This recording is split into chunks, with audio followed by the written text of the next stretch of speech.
question 36 is a proof, and our goal is to figure out this step of the proof.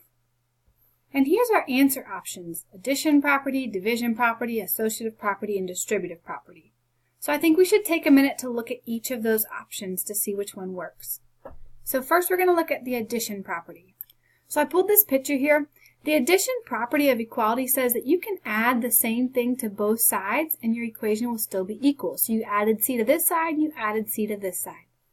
Well, if we look down here, to get from this step down to this step, we're not adding the same thing to both sides, so it can't be the addition property.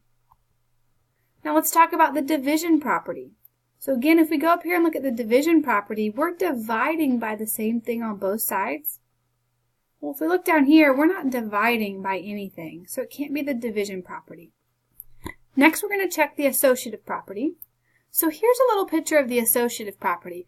You basically just switch who you associate with. So here we had A and B, A plus B associated together, plus C, and then we switched our parentheses. So then we had A plus, and then in parentheses, B plus C. So the associative property switches who you associate with. Basically, it just moves the parentheses. So if we look down here, again, we're going from this step to this step. We're not just moving parentheses. So that's not going to work. Lastly, we're going to check the distributive property.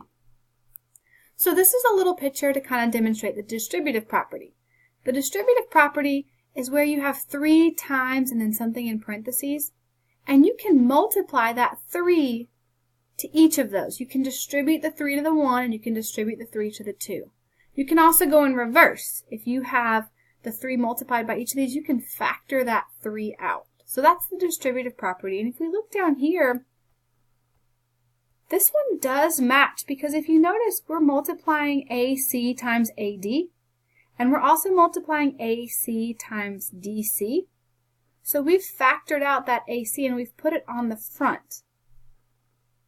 And so this is the distributive property.